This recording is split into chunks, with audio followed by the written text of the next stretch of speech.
the Porsche 911, the iconic sports car. Introduced in 1963, the throaty roar of its air-cooled engine became the 911's trademark. Several years after the car was introduced, Porsche came out with the more powerful 911S. Our test driver says it could hit 220 kilometers an hour and go from 0 to 100 in just under 7 seconds. A real sensation. He notes that a lawyer deemed such performance criminal. In the 1960s, many Germans bought their first cars and started hitting the highway. Most of the vehicles couldn't begin to keep pace with the racy 911. The car's performance and handling often overwhelmed ordinary drivers. Christoph Bauer says because the motor is located behind the rear axle, the car tends to oversteer. Occasionally, the rear end comes out of a curve first, which is why the driver's handbook includes the warning, "Not suited for beginners." But he says this just made the car more attractive. Creating cars with unique handling is a Porsche tradition, as are the two auxiliary seats in the back. The 356, Porsche's first series production model, was as good as transporting families as it was at taking sharp curves. The prototype for its successor, the 911, followed the same basic concept.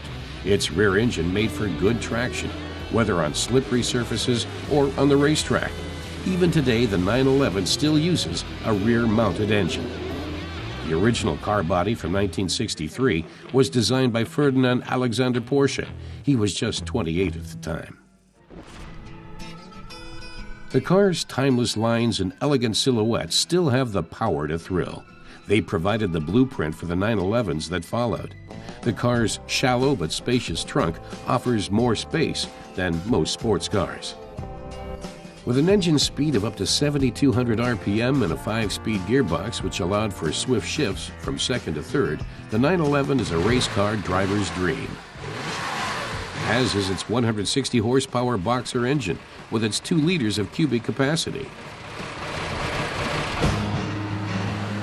The Porsche 911S is from the Zeithaus Classic Car Museum in Wolfsburg. With its top speed of 220 kilometers per hour, the 911S was Germany's fastest series production car, a true milestone in automotive history. Our test driver says it's so raw and sporty, and with the tachometer in the middle, you know what's important. He feels the car's sporty agility really kicks in from 4,000 RPM, and that's fun.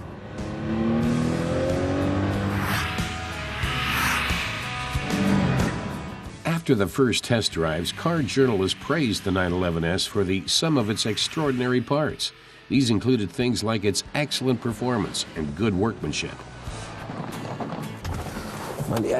Isn't it wonderful? Christoph Bauer asks. He says the 911s being built today are just facelifted versions of this original, which made its debut at the Frankfurt Motor Show in 1963.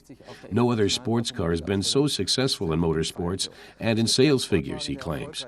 But he says it's little wonder, as it's a sports car that's suited for everyday use. While the handling takes a bit of getting used to, due to the engine's position behind the rear axle, he notes that this produces good traction on mountain roads like this and makes for extremely fun driving.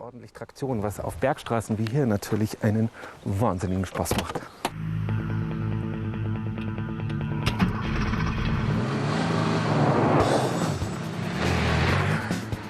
But this fun has its price.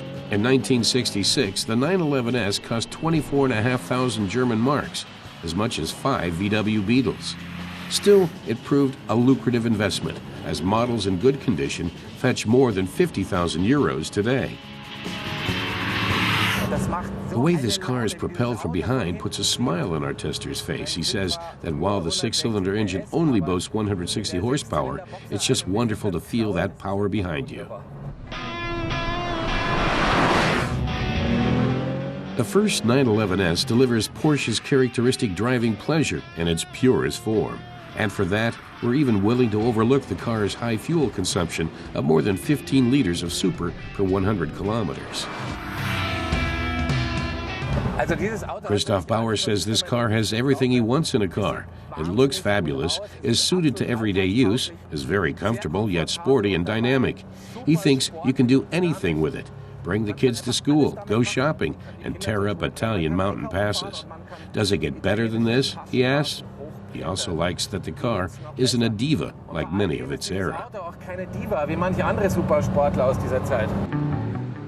As one of the few super sports cars, the first 911S, like its successors, is as good for everyday driving as it is on the racetrack. So it's only fitting that the car from Zuffenhausen has become one of the world's most beloved sports cars.